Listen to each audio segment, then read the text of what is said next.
My name is Alex. This is Jerry. That's David.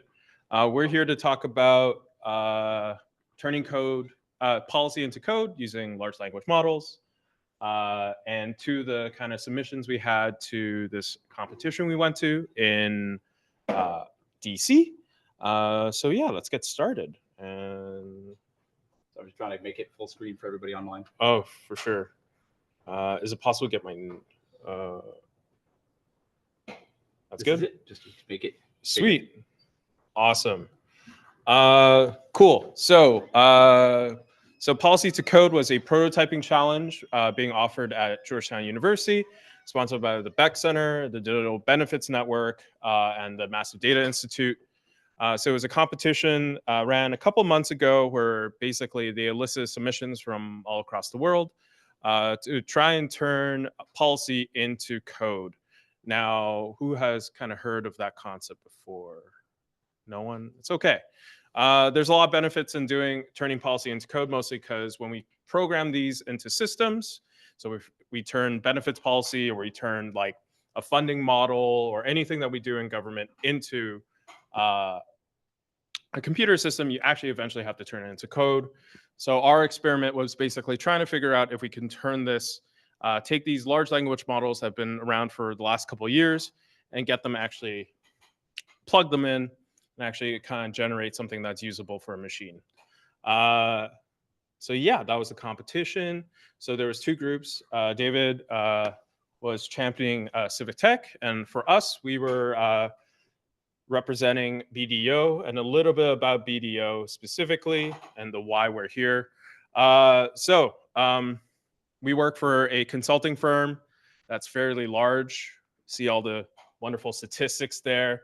But also, I want to talk about something a bit more personal to me. So my brother, he recently passed, was a recipient of government benefits for the entirety of his life due to his disabilities. Government services being good, efficient, and effective were the reasons why I'm standing here today. I understand that this type of work is really important. People in here do really important stuff. So Jerry and I and David, we all strive to try and understand use cases deeply, crafting solutions to contribute public good. And ultimately, really fortunate that BDO actually encouraged this and actually sent us down to actually present. So how do we all support this particular use case? Well, I'm going to talk about this persona that we created named Jamie. So Jamie is a senior policy analyst. They're dedicated to crafting really good, effective government policy that serves public good. She's kind, considerate, and they're making a difference through good policy work and just started a new job specifically working on SNAP, which is the food stamps program at the USDA in the US. Jamie's director just assigned her a really big task, which was expanding SNAP eligibility and the need to expand it to homeless shelter deductions that include families and extend this a year after they've been housed. This is a really monumental task. People who work in policy will legitimately spend a year or so contemplating changing regulation and legislation. So for a brief moment, let us all empathize with Jamie's now monumental task, and it is very difficult. So how did we approach this particular problem? So we actually broke it down into three particular parts. Number one, you have to understand the legislative and regulatory requirements around making a change like this within the policy itself. Two, you have to simplify this for somebody eventually. So how do you actually simplify this really complex information into a digestible piece so someone can actually make a decision about it? And then the technical implementation of this legislation and regulation. So again, the policy to code piece, turning these two very large, very complex, interrelated documents into code that you can actually put into a computer program. So how did we do all this? Well, essentially we proposed this idea of PolicyPulse. So using LLMs, embeddings, plus a lot of different techniques, specifically a knowledge graph RAG system, to do semantic analysis and detection, and also be able to detect changes within the legislation and how that impacts further down the line. So now Jamie can basically find all the passages that relate to homeless shelter deductions. within the regulation and legislation. She can basically find the policy changes, or what are the specific sections of that policy that need to change. Or if there are pieces that are contradicting to each other, she can find those. And pontificate about the change of benefits and how specific sections will impact other sections as well. And then at the end, all the citations, all the parts of it that are impacted are retrieved to tell her how to actually build the system, building trust with her, as well as to reduce the occurrence of hallucinations.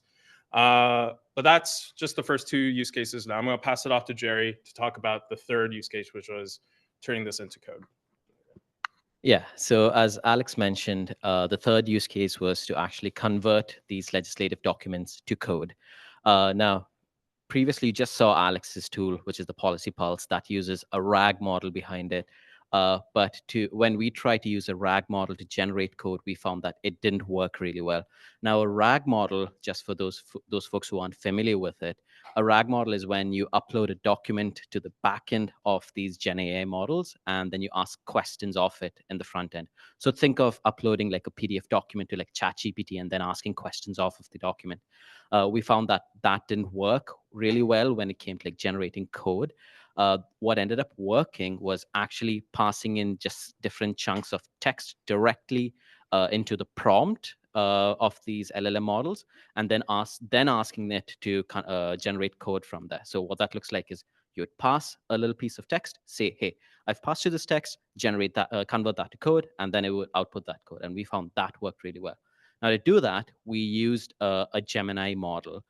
We use Gemini because it has a really large input token window. And what that does for us is, as the very first step, we can pass in the entire legislative document into the prompt itself.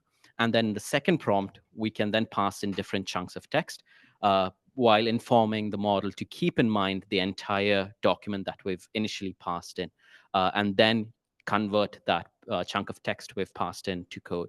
And this way, it can remember, it can find links between different sections of code. Perhaps something's referenced in another section, so it can kind of keep that in mind as well and generate code. And with the code that's generated for each of these texts, with the code that's generated, we can then stitch that together to create an entire Python script. And with the way we validated the work we did is basically passing in different chunks of text and the corresponding code that was generated directly to ChatGPT and asking it, hey, we've passed you this text, we've passed you the code that was generated off of it. How good do you think the conversion is? And it would say, hey, X%, right? So we thought it was like about 80% accurate. And so that's how we validated it. And so here is an example of converting a chunk of text into code. You can see the highlighted words over here, how they're reflected or they're captured in the code that's generated. And this is what it looks like. So we think this is a really good starting point for a policy analyst such as Jamie. This helps Jamie to really, as an initial step, to just translate that legislative document into code. This will really shave off a lot of time. So we're looking at something that takes maybe years. We can bring that down to months or even weeks and really ramp up the efficiency. At the end of the day, we do think there needs to be a human element to validate the code that's generated. But as an initial step, we think this is a really good starting point. We do recognize that there are enhancements that can be made further to this, perhaps by implementing agents to check the code that's generated from the text itself, and perhaps speed up that validation work that Jamie has to do. All in all, we think that with the findings and the learnings that we have provided to you from this work, we think this is a really good starting point to maybe build on top of this work. I'll pass it over to Alex to talk about like the different methods and techniques that we used. All right, so what do we learn? So we tried a bunch of different things, a bunch of different types of models. What we found specifically in the buckets I said of understanding legislative and regulatory requirements, simplifying complex information and legislation and regulation through codified language. property graphs are, for the first two use cases, tended to be really good. But ultimately, what Jerry did with basically putting in the entirety of the legislation and being able to generate answers from that was extremely effective, especially for the code part. And again, there's a lot of new techniques coming out every single day. But to wrap it up, really, like this field's going really fast. Like we really think of it as an opportunity to start experimenting and trying new techniques and applying it to use cases existing not only in government but a lot of different industries to build, but ultimately to build applications and tools that solve problems. We understand that AI safety, generative AI is very top of mind, is for us specifically controlling hallucinations, understanding data privacy, guardrails specifically, as well as like data residency issues are always top of mind for us. It's not just a technology problem, it is a very much a people problem and a design problem. And at the end, yeah, this is only the beginning of the usage of these tools in the public sector space. So yeah, that's us and our presentation. And I'm going to pass it off to David. Yeah. Oh, it's my turn. So I got some thing I need to handle. So first I'm going to switch the slides. I hope it works perfect. Okay. Yeah, because I just realized I forgot to put my slide here. So we'll have to do it now. I hope it doesn't take too much time. Can't see what I'm typing. RVXQ. I don't need edit.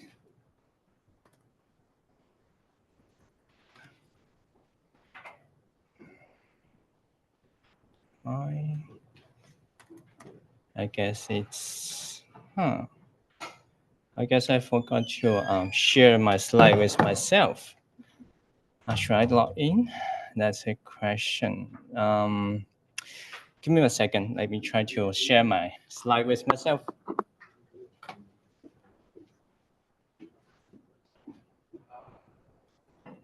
Sure.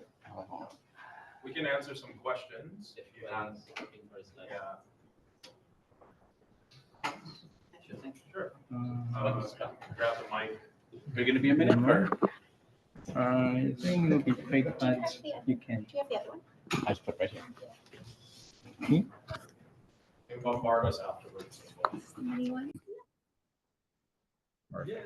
Okay, perfect. Thanks for Christine saving me buying me some time for the slides. So tonight I'm going to share you the journey of our BenCon 2024 that we are trying to play the game of a challenge of Policy2Code, which Alex has already explained what it is. So guys, I'll just jump into our journey. Right, so Alex has been representing the BDO company for the competition, and we were another team 9. That I'm going to show you some stories about us and the journey, some challenge, and the after story. So we begin with our friend Nick. He was the person who starts the team that we're working on the SSDI benefits, and he has a startup like non-profit startup for called, I don't know how to pronounce it. And we have Mark. Mark is a lawyer who helped us a lot, and we have that's me. And we have some other help from the policy engine, and which is other teams, and also some from the Policy2Code community. And so the story begins with the privacy policy. Have any of you actually read those policy, like those privacy policy? Anyone reads it? No one reads it. Okay, I say 1, 2, 3. Okay, everyone else doesn't read it. Yeah, because it's too long. Don't read it. Waste of my time. I just want to use your service. Who is going to read that long stuff and still using it? That doesn't make any difference. And those policies were not really helps. Like, it's difficult to read. It's not readable. And even the privacy policy is difficult to read. Imagine you're reading a policy by the government, thousands of pages. Who is going to read it? Come on. So we have a case. The Captain Hook has been injured by the Peter Pan, lost his hand. Now, this is a workplace injury. So we are thinking Captain Hook actually can ask for the SSI, like the Social Security insurance from the, it's actually a policy by the government. But the problem is the documents are long, how to read them, and they were full of jargons. So yeah, it's like, what are they talking about? What are they talking about? And I think the solution, one of the solution is to find a lawyer, because Captain Hook is not here to read this. He's here to against the Peter Pan and lead the pirates not to read those things. And so, yeah, that's a good recording. And that's why you need a recording, because you need to know that you can hire a lawyer. You don't need to do it yourself. But the problem is hiring a lawyer is you need money. And obviously, the Captain Hook lost his hand. He's not making any money. So without money, no lawyer. And no lawyer, no social insurance benefits. Oh, that's a loop. So in order to help Captain Hook and keep Peter Pan busy, we decided to use our generative AI to help these people. So the logic is simple, like the policy logic. It was just if then else. It's like a flow chart like this. Yeah, that's too much. Maybe we should try another way. So again, Nick. So we discussed about the issue that we have so many block of the like if else statements in the policy, and they were connecting with each other. How do we solve this problem? And Nick is smart. He told me, I have an idea. It's actually very easy. I'll show you how to do it. And silence. He won't say anything before lawyer comes.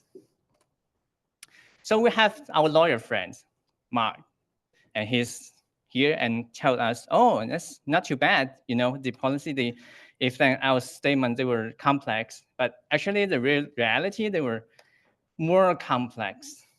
That's really a big challenge for us. Maybe I was thinking, oh, maybe we just end this one way or another, but Nick said, no, we still have a chance. Using the AI tool, maybe we can trunk those documents into small pieces and then handle them one by one. So we start to do trunking, and with different strategies, hope that AI will work. And it kind of work, like we break the policy into small pieces and then use the knowledge graph and RAG and different technique to bridge it together. Sometimes we get insights. Sometimes it's smart is wisdom connecting different pieces. And sometimes it's, I would say it's hallucination. Unicorn. So that's a new problem for us. How do we handle all these statements? We find it other way, because the challenge, we have a lot of teams, like teams from Alex, BDO, and there are other teams from like the policy engine, from like the code code the dreams.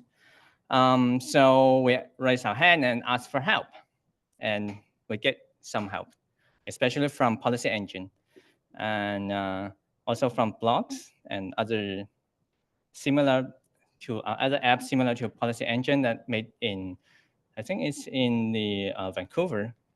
Anyway, we benefit from the Policy Engine because they were playing this, participate in the challenge for using AI to interpret the output of their simulation.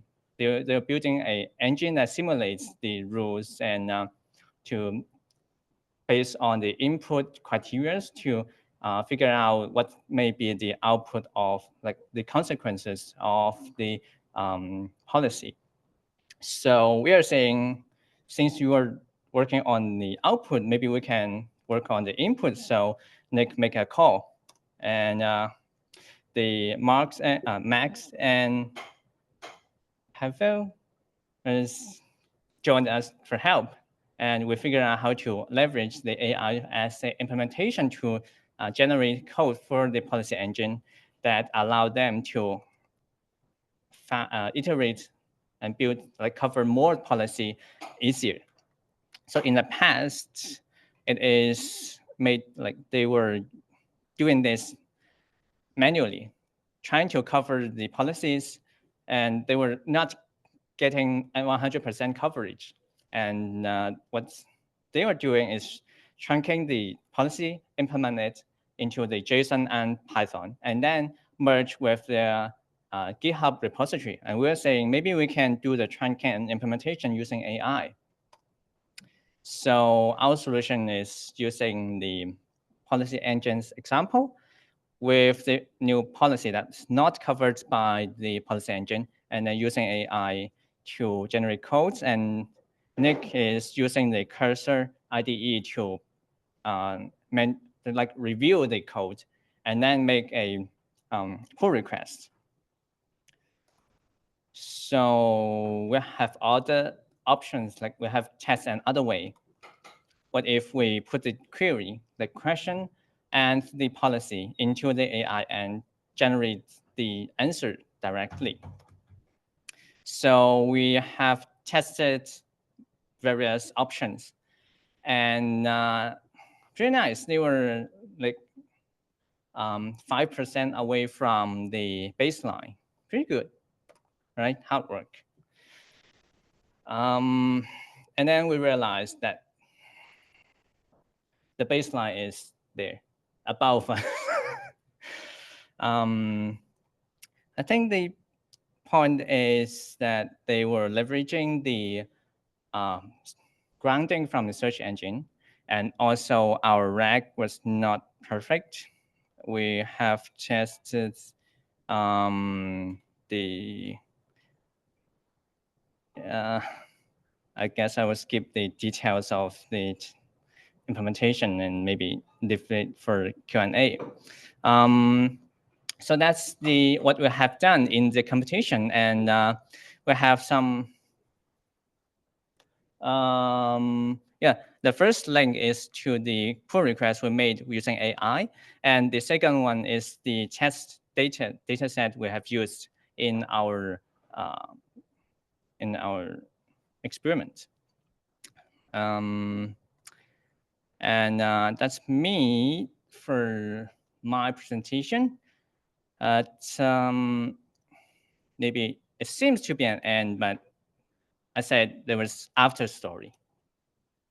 So after story is that the policy engine will still require manual review and manual like guiding it through the implementation. So the solution we are exploring with other companies is to using an AI like the agents to turn the policy, instead of turn it into code, we turn it into the like XML. A flowchart is called DMN. That's like some sort of XML languages that allow people to turn it into flowchart. In that way, other expertise from lawyers, from other rules to code, the people can help, even though they don't know how to code, they can read the flowchart and verify, validate the implementation, the interpretation of the policy. So we'll get a validated DMN, and then the AI can turn that validated flowchart into the policy engine code. In this way, we can achieve a test-driven development for the AI with the expert and the agent. So the other expert can help in the development and ensure the quality and less back and forth. And that's the after story what Nick has been doing. Yeah, that's all. And we are happy that we get help from, we get contribution from Nick, from Mark, and the team of Policy Engine, and Louis from Code the Dream, and also from the Policy2Code community. Also, we got help from Jason that was working on blogs. Last thing, if anyone is interested in the Policy2Code, there are Digital Benefit Network and the Rules as Codes Guild. They were having constant, like similar to Civictech Toronto. They have regular meetings and activities related to the Rules as Code. And finally, the real end. I don't know. Thank you very much.